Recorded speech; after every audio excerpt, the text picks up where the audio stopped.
ये गांव कोई बहुत बड़ा नहीं था, पर यहाँ की बातें बहुत बड़ी होती थीं।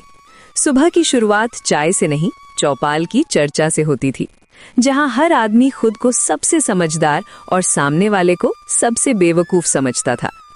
इसी गांव में आज कुछ ऐसा होने वाला था जिसकी चर्चा कई दिनों तक चलने वाली थी।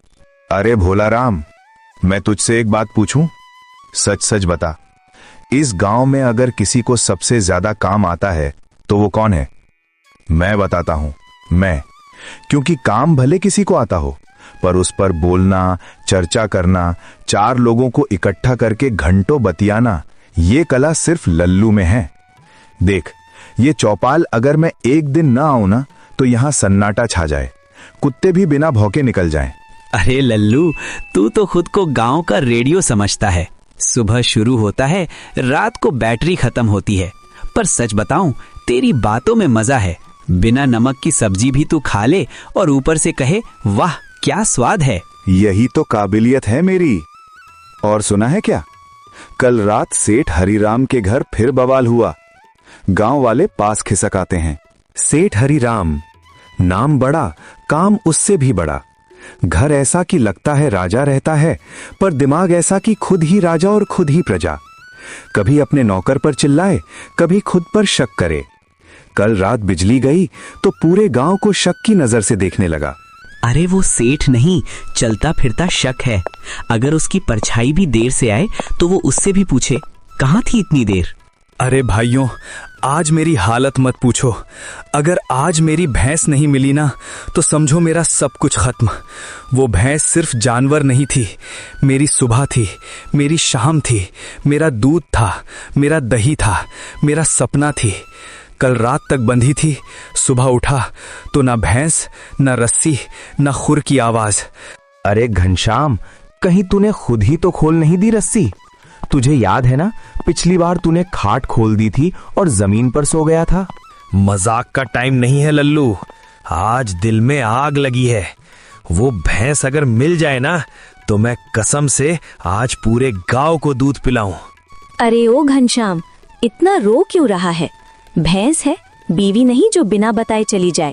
और सुन, तू इतना भावुक तब नहीं होता जब तेरा उधार कोई नहीं लौटाता। चंपा, तू मेरी भैंस को नहीं जानती। वो समझदार थी, नाम पुकारता था तो जवाब देती थी, और दूध ऐसा कि बाल्टी छोटी पड़ जाती थी। देखो, मैं किसी पर उंगली नहीं उठा रहा, लेकिन कल रात मैंने सेठ हरिराम के घर के पीछे एक बड़ी सी परछाई देखी थी। सेठ? अरे उसके पास तो पहले से भैंसों की लाइन लगी है। लाइन तो है, पर लालच का पेट कभी भरता है क्या? देखो भाइयों, आज का दिन गांव के इतिहास में लिखा जाएगा। या तो भैंस मिलेगी या सेठ की सिट्टी पिट्टी। मैंने तो पहले ही कहा था, जिसके पास ज्यादा है उसी की नजर औरों पर होती है। अब देखना, सेठ बोलेगा कम और चिल्लाएगा ज्यादा। लल्लू, आज अगर मेरी भैंस वहां निकली ना, तो मैं रोऊंगा नहीं। आज या तो मेरी भैंस लौटेगी या मेरा धैर्य टूटेगा। ओए घनश्याम, इतना जोश मत दिखा। कहीं सेठ ने उल्टा तुझे ही चोर बना दिया तो गांव में मुंह दिखाने लायक नहीं रहेगा। अरे इतनी भीड़ मेरे घर क्यों? कोई मेला लगा है क्या? या फिर गांव वालों को मेरी तरक्की से जलन होने लगी है? जलन नहीं सेठ जी, जांच है। आप तो खुद कहते हैं कि सच्चाई से डरने की जरूरत नहीं। जांच?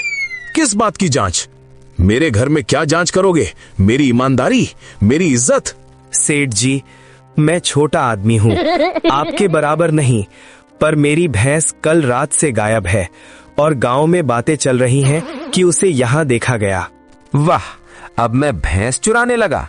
मेरे पास तो इतनी भैंसें हैं कि गिनते गिनते उंगलियां थक जाएं। तो गिन लीजिए सेठ जी, कौन रोक रहा है? अगर एक ज्यादा निकले तो क्या पता चल जाएगा? देखो गांव वालों, मैं तुम्हें चेतावनी देता हूँ, मेरे घर पर ऐसे इल्जाम बर्दाश्त नहीं करूंगा। मेरी इज्जत की कीमत तुम सब मिलकर भी नहीं चुका सकते। वाह सेठ जी, बोलने का तरीका कमाल है। डर भी दिखा रहे हो और खुद को बड़ा भी बता रहे हो। अचानक पीछे से आवाज आती है। हाँ, सब चौंकते हैं। सुना, ये आवाज मेरी भैंस की है, मैं पहचान सकता हूँ। अरे नहीं, ये तो मेरी भैंस होगी। सब भैंसों की आवाज एक जैसी होती है। और सब सेठों की भी। एक कोने में बड़ा लकड़ी का बक्सा रखा है। सेठ जी, ये बक्सा किस लिए है? इतना बड़ा बक्सा और उस पर ताला? वो पुराने कागज हैं, खोलने लायक नहीं। सेठ जी, अगर उसमें मेरी भैंस नहीं है तो खोलने में डर क्यों? बस अब बहुत हो गया। तुम सब मेरे घर से जाओ, वरना अंजाम अच्छा नहीं होगा। अंजाम बाद में देखेंगे सेठ जी, पहले बक्सा। देखो गांव वालों, तुम सब मेरे सब्र की परीक्षा ले रहे हो। मैं इज्जतदार आदमी हूं। अगर ये बक्सा खुला और इसमें कुछ भी नहीं निकला तो मैं किसी को नहीं छोड़ूंगा। समझ लो, मेरी चुप्पी को मेरी कमजोरी मत समझना।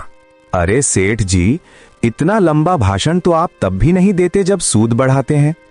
अगर दिल साफ है तो बक्सा खोलिए, डर किस बात का? सेठ जी, आज मेरी इज्जत भी दांव पर है। कल तक मैं गांव का सीधा साधा आदमी था, आज लोग मुझे पागल समझ रहे हैं।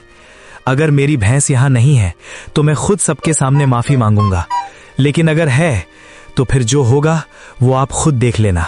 अरे सेठ जी, इतनी देर में तो भैंस भी सोच रही होगी कि बाहर निकले या नहीं। कहीं ऐसा ना हो कि बक्से में दम घुट जाए और ऊपर से इल्जाम हम पर आ जाए। अचानक बक्सा थोड़ा हिलता है। अंदर से आवाज आती है, हाँ। पूरा गांव उछल पड़ता है। चुप, सब चुप। ये हवा होगी, लकड़ी हिल गई होगी। वाह सेठ जी, अब हवा भी हाँ बोलने लगी। हैप्पी सेठ जी, अब या तो ताला खुलेगा या आज गांव की नींद। आ गई मेरी रानी। देखो, मैंने कहा था ना, तू कहीं नहीं जाएगी। अरे ये तो गलती से, मतलब वो खुद। अरे छोड़ो यार, एक भैंस ही तो है। हाँ सेठ जी, आपके लिए भैंस और हमारे लिए जिंदगी। गांव वालों, आज की तारीख लिख लो। भैंस मिली बक्से में और सेठ मिले बहाने में। चल घर चलते हैं, आज तुझे गुड़ खिलाऊंगा। और सेठ जी, अगली बार बक्सा खरीदो तो साइज देख लेना।